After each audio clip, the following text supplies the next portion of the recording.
En 1945, un avión de las Fuerzas Aéreas de los Estados Unidos fotografió la bahía de Cádiz y casi 70 años después, un isleño, músico y científico utilizó esas fotografías para demostrar que no todo está perdido si existe la voluntad política y empresarial para salvar lo que queda. La voluntad política se ha comprobado que se pierde en proyectos grandilocuentes, a lo que se le une una grave dejación de funciones por parte de las administraciones públicas, mientras que la voluntad empresarial se estrella una y otra vez con la burocracia. Francisco Camas, el músico y científico que tuvo la feliz ocurrencia de encajar las fotografías en un mapa de Google, sacó las primeras y en cierto modo sorprendentes conclusiones sobre lo ocurrido en medio siglo, y lo mejor de todo es que independientemente de los estragos causados por el lógico avance de la construcción, las estructuras originales de lo que fue la industria salinera en la comarca permanecen. En el 45, las salinas estaban a pleno rendimiento y repletas de pirámides de sal. Personalmente, dice Francisco Camas, al viajar desde el pasado al presente usando el control de transparencia, me causa una fuerte impresión comprobar cómo desaparecen como fantasmas las pirámides de sal para dejar como único legado el testimonio de los saleros vacíos, ahora esplanadas yermas de vegetación debido a la alta salinidad del suelo, o como las casas salineras se han degradado hacia un estado ruinoso cuando no hacía su completa desaparición.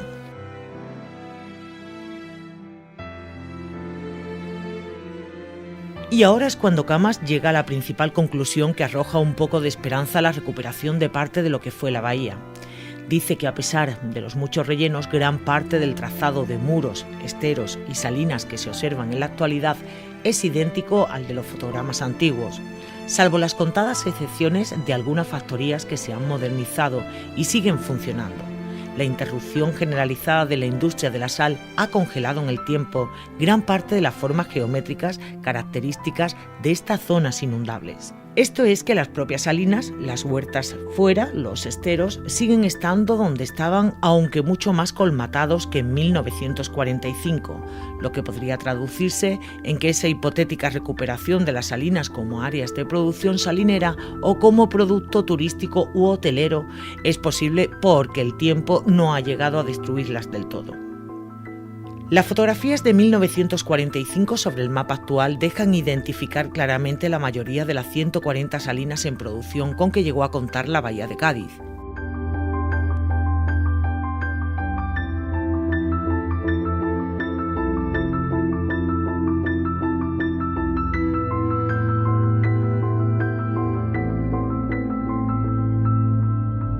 A partir de ahí ya la situación no es tan esperanzadora, partiendo de la depreciación de la sal y de la industrialización que hacen que solo unas pocas grandes empresas copen el mercado, dejando muy poca cuota a aquellas más pequeñas que con un carácter más tradicional no pueden competir en precios al obtener menos volumen de la sal al año.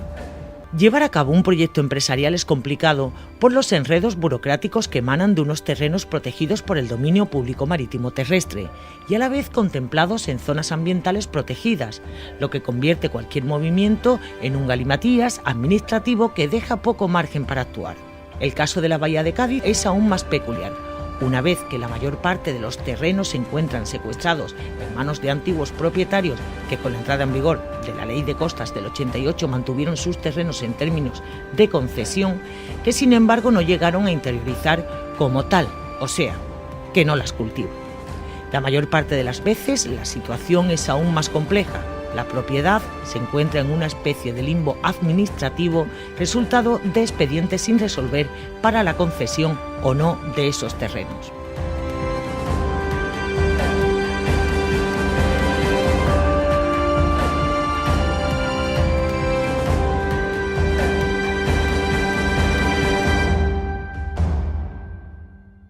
En todo caso, la Administración no hace cumplir la ley cuando dice que si un espacio en concesión no se utiliza para el fin que fue concedido, la titularidad ha de regresar a manos del Estado.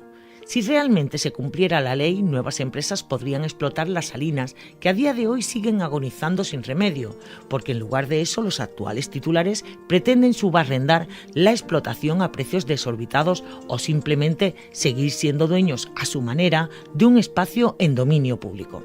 Las administraciones, pues, hacen dejación de funciones en el momento que no rescatan las concesiones y colaboran con la degradación del medio ambiente una vez que las dejan en manos de quienes no las conservan. ¿Por qué lo hacen? Pues porque si las rescatan, serían esas administraciones las obligadas a su conservación. Ese es el panorama actual, a pesar de que si el Estado se involucrara más allá de sus habituales proyectos de papel vacíos de contenidos y de presupuestos, aún habría una salida para poner en marcha salinas tradicionales que, al no poder competir con las explotaciones industriales, deberían diversificar el producto y ofrecer, además de la sal extraída por métodos ancestrales, una oferta hostelera o de interpretación del medio, de forma que se conviertan en un atractivo turístico. O sea, lo que han hecho dos salinas de la bahía, la de San Vicente de San Fernando y la de Bartibás en Chiclana.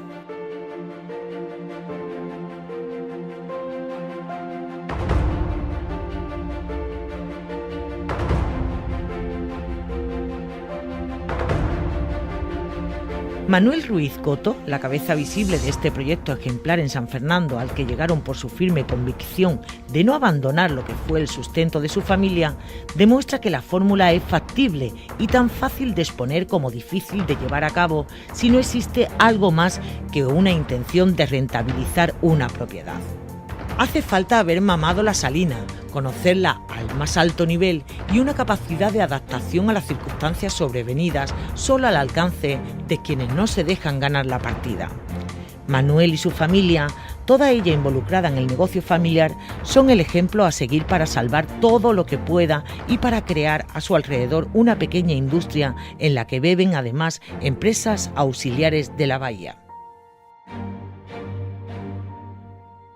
Las salinas de San Vicente se encuentran ubicadas en el seno del Parque Natural de la Bahía de Cádiz y, siendo una de las más antiguas, es la única que permanece activa en la ciudad de San Fernando, centro neurálgico de la actividad salinera durante siglos en el sur de España. Ocupa una extensión de 25 hectáreas y tiene una producción en torno a las 1.000 toneladas de sal virgen y unas 20 toneladas de flor de sal. Las sales producidas en San Vicente se caracterizan por su composición natural. Contienen menos cloruro sódico que las sales industriales y, sin embargo, sí contienen mucho micro y oligonutrientes como el magnesio, potasio, calcio, hierro o yodo, entre los más importantes. Lo mejor es que son elementos naturales no añadidos y son indispensables para el funcionamiento del organismo humano. La presencia de estos se debe a la técnica tradicional de producción, que no incluye el lavado industrial responsable del empobrecimiento de la calidad alimentaria de la sal natural. San Vicente es una salina que funciona desde la época romana sin interrupción. En los esteros se produce la despesca tradicional con copo de red. Una vez pescado se puede degustar cocinados de manera tradicional sobre ascuas de leña, no sin antes disfrutar de otras delicias de la tierra. Ahí precisamente comenzó la diversificación de la actividad en este rincón de la isla y, curiosamente, a demanda de los visitantes.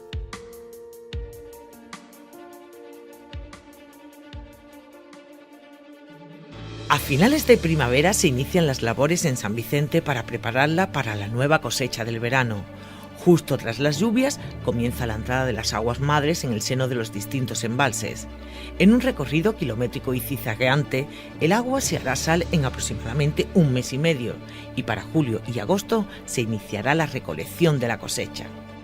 La de flor de sal es completamente manual y se realiza cuando la suave brisa crea el cristal de esta preciada sal flotante en la superficie de los últimos estanques, los tajos. Ya son 4 generaciones de la familia Ruiz las que han trabajado la salina San Vicente, siempre respetando los métodos más tradicionales e innovando constantemente en la mejora de un producto tan fundamental. Unos métodos tradicionales que se han suavizado algo con respecto a los primitivos, cuando el trabajo en la salina era duro y penoso y lo sigue siendo, pero menos. La actividad salinera fue para la ciudad de San Fernando una fuente de riqueza y de trabajo para unas 200 familias, y si bien el grueso del trabajo se desarrollaba en verano, el mantenimiento ocupaba a los trabajadores durante todo el año.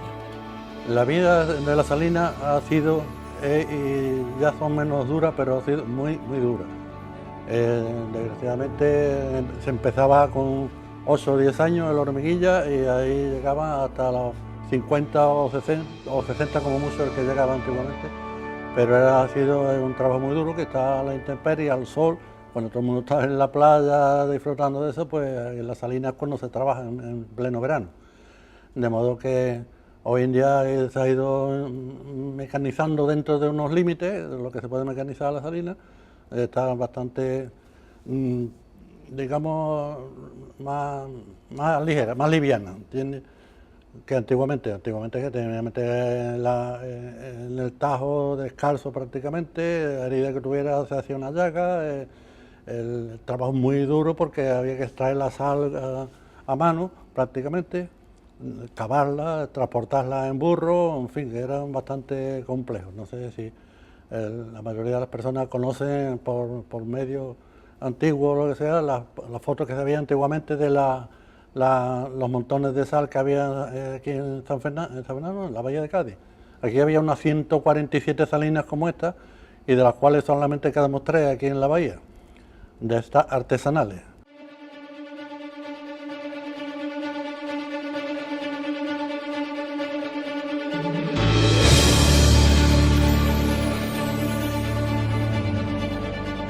Los que trabajaban en la salina vivían de la salina, pero solamente la salina más que trabajaban en verano, obviamente, pero vamos, en invierno también tenían su trabajo, porque la sal que se extraía en verano pues había que venderla en invierno. Había las barcazas, los candráis que transportaban la sal, las cargadas, los aligios que le llamaban, o sea, cargar los barcos en la salina, descargarlos ahí en la carraca.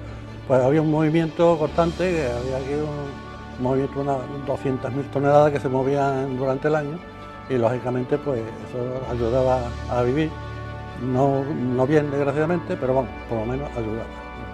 Antiguamente trabajaban de 6 o 8 personas, estaban trabajando bueno, aquí estaban continuamente, porque mi padre tenía 6 salinas, y cuando no estaba trabajando en una, estaban trabajando en otra, y cuando no había que vender la sal, en fin, el trabajo de verano pues eran de unas 6 o 8 personas, y durante el invierno pues estaban fijos todo el año.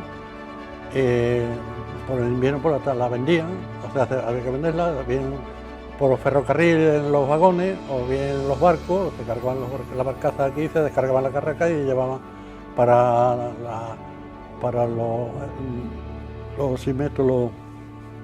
los bacalaeros, para el bacalao, llevaban para Terranova, bien para Asturias, para la... ¿cómo se llama esto?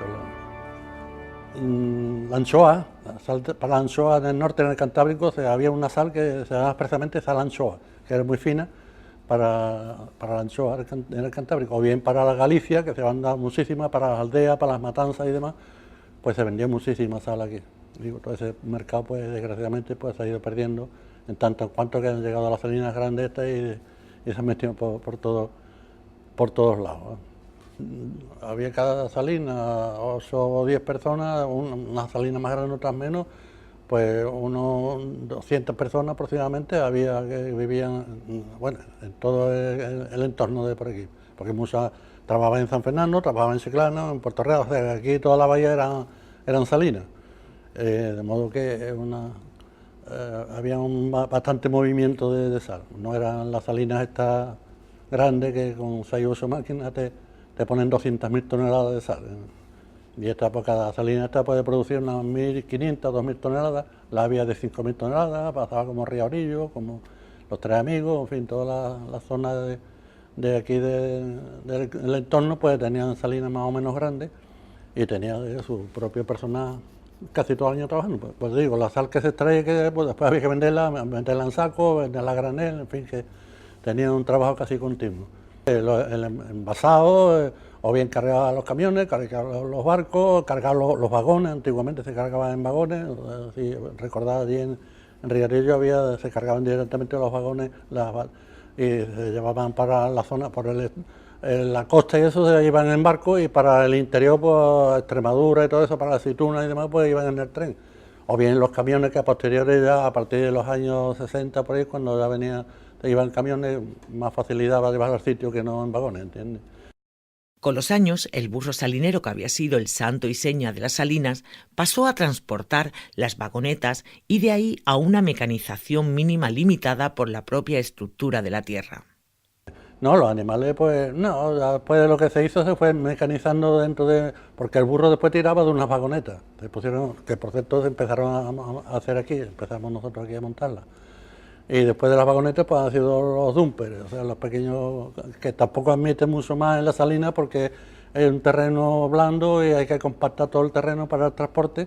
Y antiguamente por eso iban los burros, la recua de 2 o 3 burros, que detrás iba el chavalillo, la hormiguilla, que iba arreando el burro y lo llevaba hasta el salero y allí volcaban el cerón. Y cuando tenía un talud hecho en el montón, pues venían todos los que estaban trabajando, tanto los compañeros, el sota, los cavadores, o sea, el gremio, pues se ponían el talud y iban amontonando y hacían las pirámides aquellas antiguas que se veían en la salina, con la idea de que tuviera el menor impacto cuando las lluvias, el agua a dos aguas la pirámide resbalaba. Y en segundo lugar, porque venía un aforador, medía la pirámide y se sabía, sabiendo la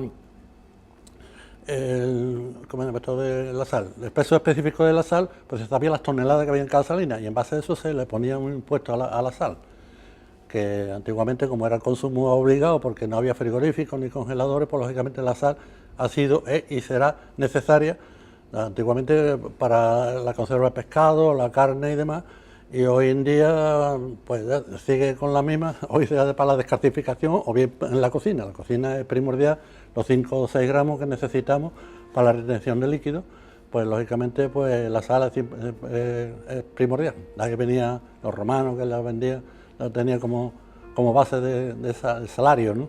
Se pagaba con sal.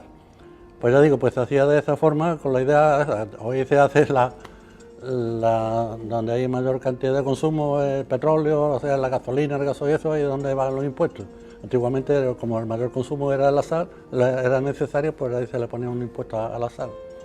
Pero ya como se ha ido perdiendo eso, pues no sé si afortunado o desgraciadamente, pues ese impuesto no lo tiene la sal. La sal sigue valiendo poco o nada en proporción a lo que cuesta el trabajo que tiene de sacarla, todo lo que sea a base de intemperie, supeditado a los vientos, supeditado a que si llueve, que si no llueve, que si... En fin, toda la parafernalia que conlleva la preparación del agua, porque el agua no se mete directamente del mar, ahí se cría la sal y ya está. Tiene una preparación previa de que se va saturando el agua de sal, o sea, se va eliminando. El agua en el mar aquí tiene 33 gramos de sal en cada litro de agua. Y esos 33 gramos nosotros los traducimos en grados Böhmer, grados de densidad. Y esos 33 gramos corresponden a 4 grados de densidad. Y para que la sal precipite dentro de la salina, tiene que tener de 28 a 30 grados de densidad. O sea, que vaya muy saturada de sal. Y eso se consigue, va pasando de una zona a otra por desnivel, se va evaporando el agua dulce, digamos así, que tiene el agua del mar, y cada vez se va saturando más de sal el agua. O sea, cuando llega ahí, nada más que tiene que precipitar.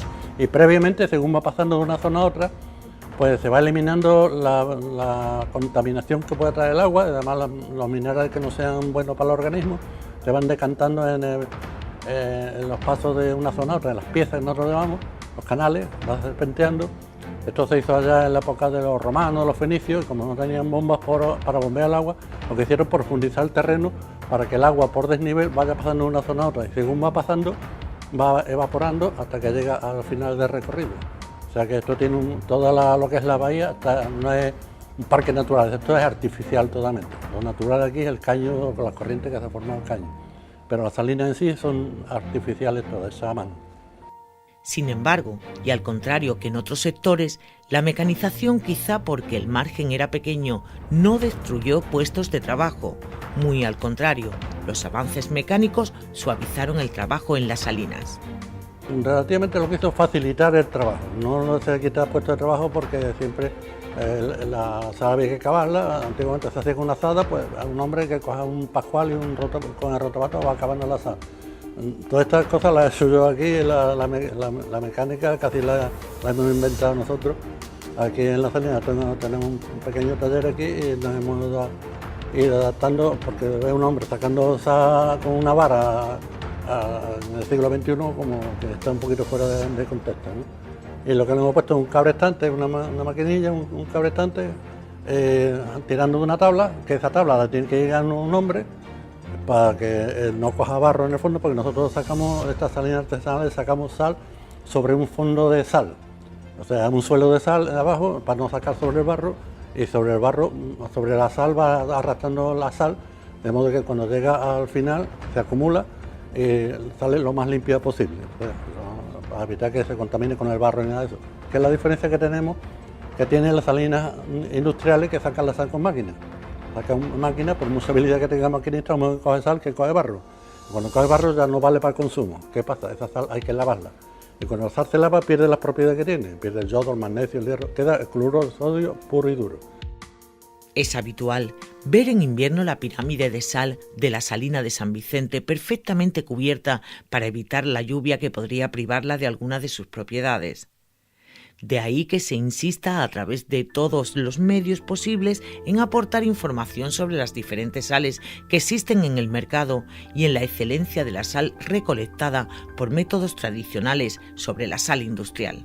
Y esa, para utilizarla para consumo, la tienen que llevar a unas naves que hay y le echan yodo, sal yodada, sal magnesiada de forma artificial. Y esta salina, como no se lava, pues va de forma natural, tiene esos componentes que necesita el organismo. Todos los minerales como el yodo, el magnesio, el hierro, el calcio, pues lo lleva en el propio grano la sal sin lavar. Nosotros, bueno, mi padre, yo eso, nos hemos dedicado a la salina como tal y eso ya. Cuando han llegado mis hijos y eso, que están universitarios, han estudiado sobre el tema, pues han buscado el valor añadido que tiene la sal. Porque una cosa que igual se despreciaba como era antiguamente la manta, que iba encima del agua, hoy es la flor de la sal, lo mejor que hay en sal, la nata. Pero no ha sido fácil llegar a donde han llegado e incluso sigue siendo difícil avanzar hacia esa excelencia debido a la catalogación de la industria salinera para la que se lucha por que se encuadre en el Ministerio de Agricultura, al que realmente debería pertenecer y cuyo carácter se le niega. Hay que meterse en ministerio, dándole ¿cómo se llama? En Francia, por ejemplo, ellos también vendían la flor de la sal antes que nosotros lo comparando, y nosotros lo tenemos aquí porque no lo vamos a hacer. Lógicamente hay que legalizar eso, buscarle la analítica, meterlo en los ministerios, darle el valor que tiene, y en base a eso pues se ha ido metiendo en el mercado una sal que se mete en la boca y no cruje, se deshace en la boca. Además tiene un poquito menos de cloruro sódico que el añadido que tiene además de yodo, el magnesio o el hierro, que es lo que le da sabor, ¿entiendes? Pero como se indica al principio, la supervivencia de una salina tradicional no se consigue solo con la sal.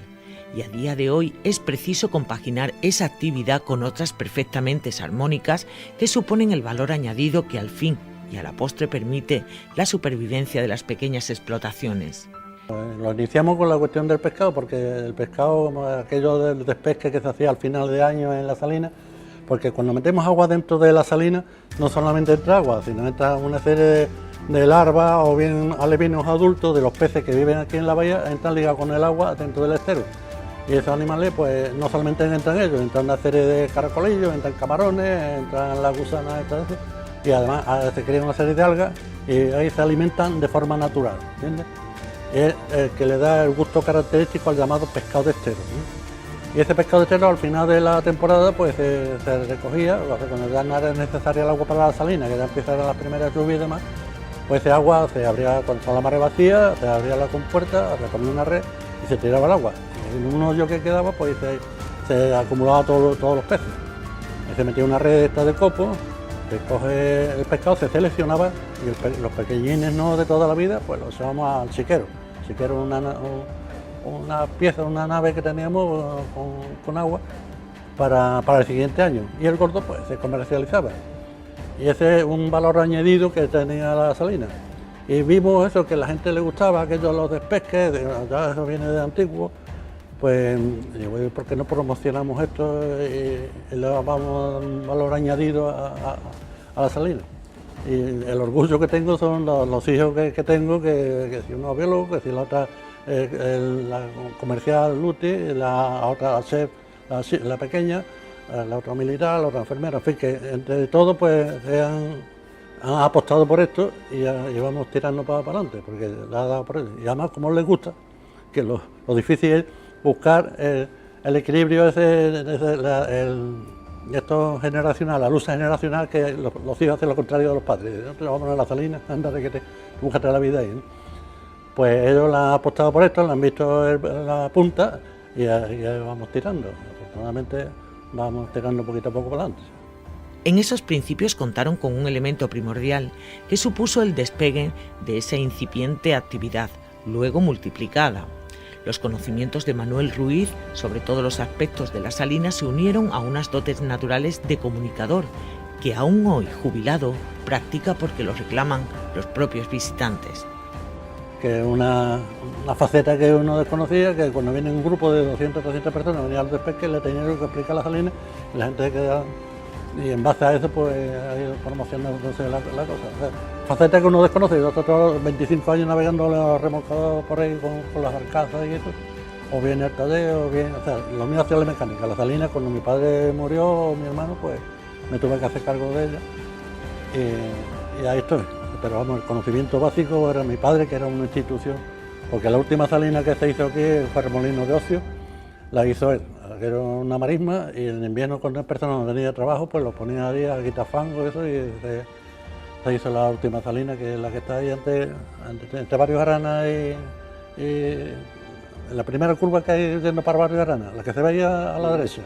Esa la hizo mi padre, el Molino de Ocio. La conclusión es la misma que ha vehiculado este reportaje desde sus inicios. El peor enemigo de la salina es la inactividad y, por el contrario, el mejor es su explotación y mantenimiento constante, porque una salina es todo un ecosistema de una riqueza difícilmente imaginable si no se conocen todos sus vericuetos. Exactamente, es un ecosistema propio que tiene la salina, distinto al mareal, que ahí se crea una serie de... La artemia salina, que a su vez la que alimenta a la bifauna que habita por aquí. Está el solitejo, la cigüeñuela, el flamenco. Todos esos animales se alimentan de la, no sé si la conocen, la artemia salina, un crustáceo pequeñito como de 1 centímetro, que se cría por millones aquí en la salina, y eso es lo que alimenta a la bifauna. Y además tiene la fauna también, la flora, que está la salicornia, sarcocornia, salado, todo eso, y la salicornia pues hoy es famosa en la cocina, o sea, que tiene omega 3 y omega 6, o sea, que tiene un elemento añadido, que no solamente una cosa que está como árido, como la sal, que se lo come todo. Pues hay zonas donde se cría perfectamente uno tiene, cuando se limpia la salina, todos los elementos que lleva el agua del mar se va decantando en las piezas, en los canales. Y cuando se limpian esos canales, todos esos elementos minerales, que es lo que sirve para darle, no sé si habrá visto en verano, en la época de la vinagrilla, todo amarillo la salina, o después la malva, o sea, todas esas cosas. Si tuviera sal, todo sal, pues aquello no salía, pero en cambio tiene una serie de minerales que es lo que le da.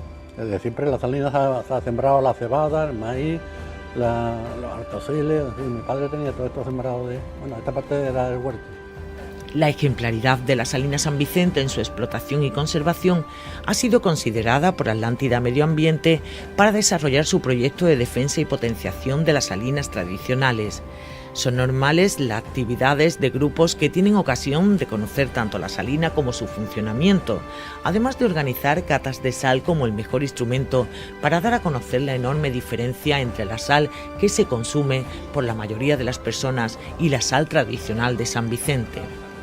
Sin embargo, este reconocimiento no tiene su par en el de las administraciones públicas, que nunca han recompensado en la justa medida a los escasos propietarios de salinas, que han sido capaces de salir adelante ofreciendo un producto que también es cultural y turístico, y que se perdería sin ellos.